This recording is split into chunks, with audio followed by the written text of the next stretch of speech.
Assalamualaikum warahmatullahi wabarakatuh. Selamat pagi anak-anak. Tetap semangat walaupun belajar di rumah. Oke, kali ini Bu Zulia akan membahas materi mengenai gerhana bulan dan gerhana matahari. Kalian tentunya pernah ngalamin dong. Kenapa sih bisa terjadi gerhana bulan dan gerhana matahari? Nanti kita akan bahas pada materi ini. Terus, bagaimana sih cara penanggalan kalender Masehi dan kalender Hijriah? Pernah lihat dong, kalender itu ada yang Masehi yang biasa kita gunakan sehari-hari, ada juga kalender Hijriah. Yuk kita simak materinya. Gerhana bulan dan gerhana matahari.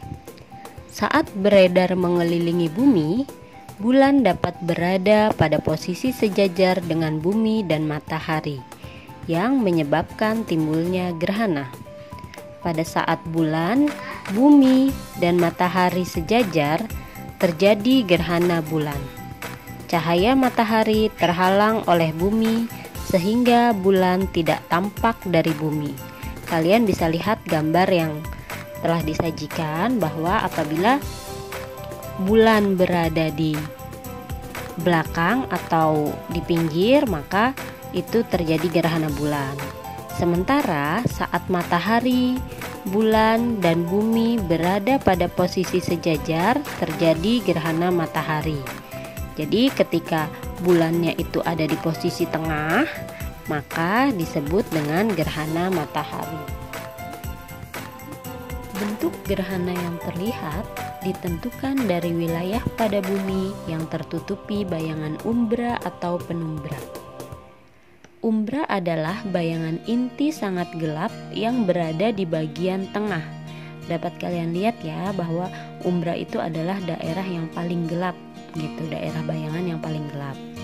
Sementara penumbra adalah bayangan kabur selain bayangan inti yang terjadi saat gerhana. Jadi bayangan kabur dia tidak terlalu gelap gitu bayangannya. Gerhana matahari terdiri atas 3 jenis, yaitu sebagai berikut. 1. Gerhana matahari total. Terjadi pada permukaan bumi yang tertutupi bayangan umbra bulan. 2. Gerhana matahari sebagian. Terjadi pada permukaan bumi yang tertutupi penumbra bulan. 3. Gerhana matahari cincin.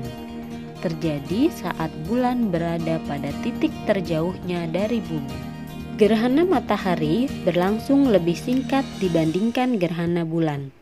Hal itu disebabkan karena bulan hanya menciptakan bayangan kecil di permukaan bumi ketika bulan bergerak menutupi matahari.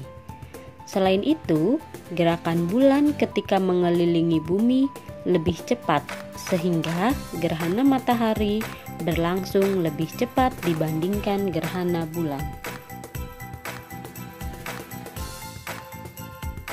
Sistem penanggalan. Gerakan bumi dan bulan dapat dijadikan dasar dalam sistem penanggalan.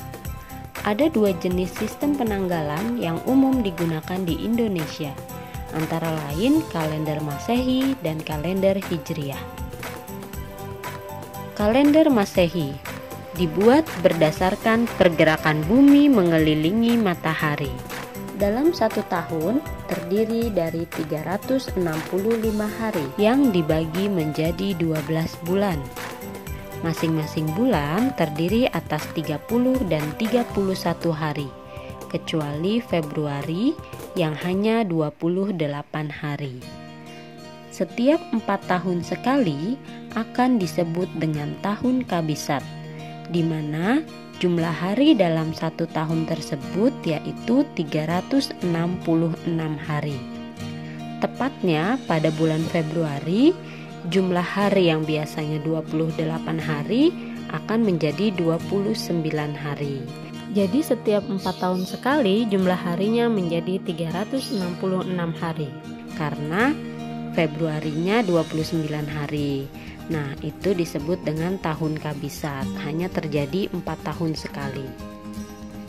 Hari baru dalam penanggalan Masehi dimulai setelah pukul 12.00 malam. Sistem penanggalan Masehi disebut juga penanggalan Syamsiah. Kalender Hijriah dibuat berdasarkan pergerakan bulan mengelilingi bumi. Lama satu bulan pada penanggalan Hijriah sama dengan lamanya satu fase bulan. Misalnya, dari bulan baru ke bulan baru lagi, atau bulan purnama ke bulan purnama lagi. Satu fase bulan memerlukan waktu sekitar 29,5 hari. Hari baru dalam penanggalan Hijriah dimulai setelah matahari terbenam. Sistem penanggalan Hijriah disebut juga dengan penanggalan Komariah. Untuk jumlah hari tiap bulannya, baik kalender Masehi maupun kalender Hijriah, dapat kalian simak pada tabel berikut ya.